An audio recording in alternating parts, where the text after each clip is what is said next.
ਆਸਤਾ ਆਸਤਾ ਟੁਰ ਲੱਗ ਮੈਂ ਜਦ ਮੁੰਡੇ ਕੋਈ ਡਰ जो डिग गई सा मेरी लत्त टुट गई सी, मैनू राट पिया है, मेरा मियाँ भी गुर्दे का मरीज़ है, मैं कुछ कर नहीं सकती, चल फिर नहीं सकती, तो मेरे बदे मेरे मियाँ सेहत कार्ड ते अपना लोरो इलाज करवाते हैं। इस तुहाडी मेहरबानी, तुसीं राशन साढ़े तक पहुँचा दिता। बेवा उठिया ते मैं दिल दी भी बीमार, दिल दा भी कह के बीमार आ। पुत्तर मेरी 4 सी, 3 फौत हो गए ब्याहे बजे, ते अगों एक मेरा पुत्तर आ, ओहदे जी 9 बच्चे आ, असीं आ कुल्फियां वाली ओह साइकल लाउंदा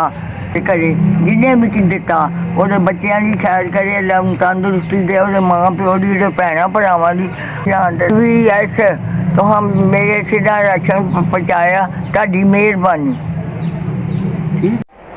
है बच्ची मेरी भैन दी है, मेरी भनेनी है, 4 मेरे बच्चे ने, 4 ये भैन भरा ने, ते मेरे मियाँ फैक्ट्री जाते हैं, काम करते हैं, तो ਉਹਦੇ ਵਿੱਚ बड़ा मुश्किल गुजारा है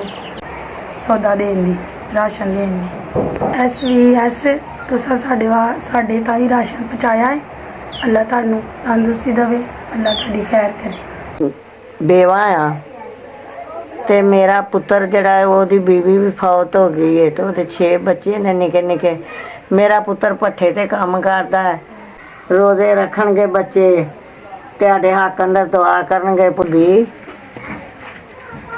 राशन थाड़े ताईं पहुँचाया, ते अल्लाह तंदरुस्ती दा तुहाडी बड़ी बड़ी मेहरबानी है।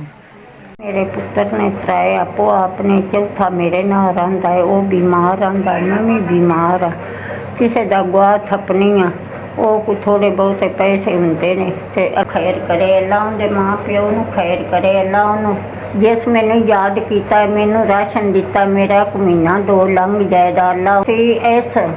तुसां राशन मेरे तक पहुँचाया है, अल्लाह तुहाडे बच्चों की खैर होवे, अल्लाह तुहाडी खैर करे।